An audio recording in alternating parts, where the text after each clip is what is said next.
শুধু বন্ধুরা, আপনারা শুনতেই পারলেন যে তারা কীভাবে টাকা মানুষের কাছ থেকে আদায় করে।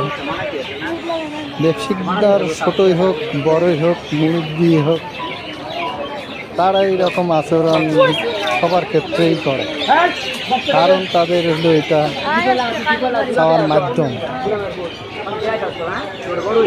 জাস্ট বন্ধুরা, আপনারা দেখতে থাকুন যে বর্তমান শহরের অবস্থা কীরকম, বা রাস্তাঘাটের দোকানপাট বসলে লোকজনের আনাগোনা কেমন হয়। দেখতে পাচ্ছেন এখানে মহিলাদের সামগ্রী বিক্রি করা হচ্ছে, তারপরে বিভিন্ন দোকানপাট, তারপর দেখুন যে অসংখ্য কলা, এখানে অসংখ্য কলা ভ্যানে করে বিক্রি করতেছে, কলার সাথে অনেক কিছু আরও বিক্রি করতেছে।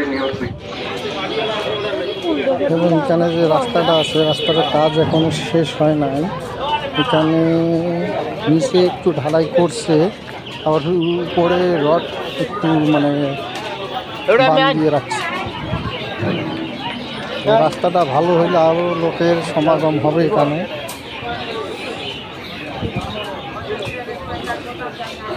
তবে রাস্তাটা ভালো হইলে অনেক কিছু হবে। যেখানে পান বিক্রি করতেছে, পানের সাথে আবার শাক,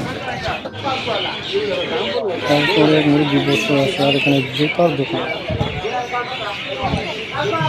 তারপর এখানে মহিলারাও বাজার করে একসাথেই, এখানে অনেক সবাই মিলে বাজার করে। এখানে অনেক ধরনের দোকান আছে, যা আপনারা শহরের বিভিন্ন ফুটপাতে বা যে কোনো রাস্তার গলিতে হোক, যেখানে লোক সংখ্যা আনাগোনা বেশি, সেখানেই মূলত লোকদের ভিড়েই দোকানপাট তৈরি হয়। এই যে থালা বাটি, প্লাস্টিকের অনেক ধরনের সামগ্রী,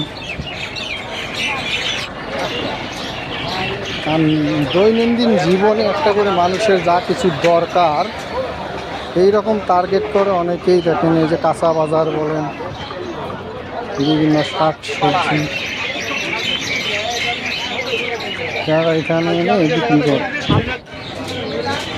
এখানে ডিম দেখা যাচ্ছে, এক মুরগি ডিম বিক্রি করতেছেন, আর এখানে এই যে ওষুধ, মূলত এই যে হকার যেগুলো ওষুধ বিক্রি করে, মূলত এগুলা সেগুলা। আবার এই যে মাছ, মাছের পাশাপাশি হইলো কাঁচা বাজার।